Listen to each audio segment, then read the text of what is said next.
This entire student management system uses only beginner Python concepts, lists, dictionaries, tuples, sets, loops, and conditionals. No classes, no databases, just pure Python basics working together. Real applications store and organize data before they become big software projects. A student management system is the perfect beginner project because it combines almost every Python basic you have learned. Think of it like a school register. Each student's information is stored, searched, and displayed whenever needed. In the next few minutes, we'll create our data structures, add multiple students using a loop, search for a student, and display every record. First, we need a list to store every student. A tuple stores subjects, because subjects usually don't change. A set stores IDs. Since sets don't allow duplicates, they automatically keep IDs unique. See here, I'm initializing all our data structures. As here, students and students' IDs are created as empty. We have information, we have ready-made information available with the tuples only. That's why I'm printing here. Just see here, the tuple information subjects Python, maths, and English. Right? Yeah. Here we go. Now we have to add student information, right? We have to add student information. Instead of writing the same code again and again, let's use a loop to add multiple students. Here I have written some code to add the information of students. As I have used range 2 here, we can add the information of 2 students using this code. If we increase this 2 to any other number, then we will be able to record that many students information. For the video purpose, I am trying here to show you to add the information of 2 students only. Okay, here I have created a data structure named dictionary. See here, student dictionary with key values ID, name, and age. Every time, for every iteration, we are going to enter the information of a student like his ID, name, and age. Okay, and we are going to append this student information to the students list. So this list is a list of dictionaries. Okay, see here how it will execute. Okay, now I'm executing it. See here in the prompt, it is asking us to enter the ID of a student. I'm entering the ID as 1, pressing enter, the name as Bob, and age as 8. Coming to the second student information, the ID is 2, Bobby, and age 8. All right. Yeah, I have created the information. I have added the information of 2 students and stored that information in the list named students. Okay. And also I have added the IDs, student IDs to the set student IDs.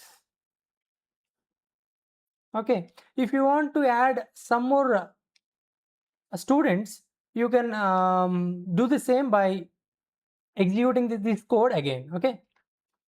Now let's search a student. Now, as we have added the information of students, we are going to search a student by ID, because IDs are unique, right? We can search by using IDs. Here, see here, I have already prepared some code for searching a student by using his ID, his or her ID. The if statement checks every student's ID. Here, the if statement checks every student ID. Once we find a match, break immediately exits the loop. Break immediately exits the loop, making our program faster. See here, I'm executing the code.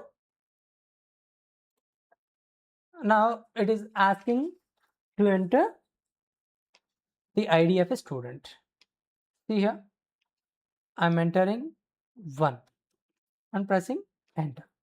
See here, as the ID 1 exists, the information is retrieved. See here, ID 1, name Bob, age 8. Now I'm going to I'm going to execute this code again and entering the ID which is not available in the IDs.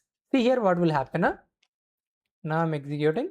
See, it is again asking for prompt to enter the student ID. Here I'm entering ID 8.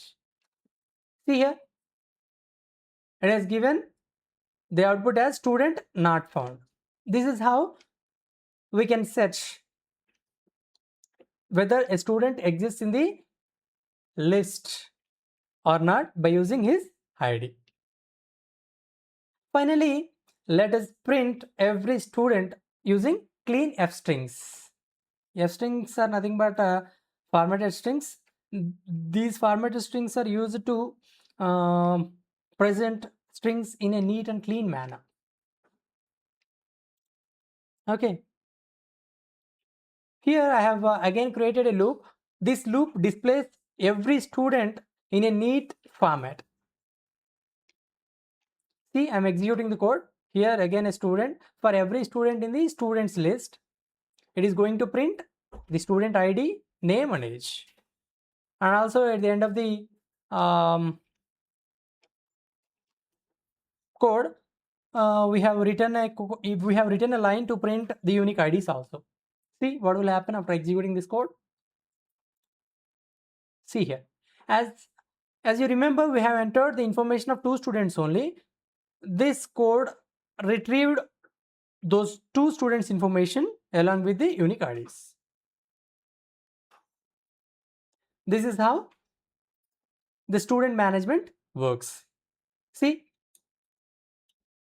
first what we have done, first we have created an empty list, empty set and also a tuple that consisting of subjects.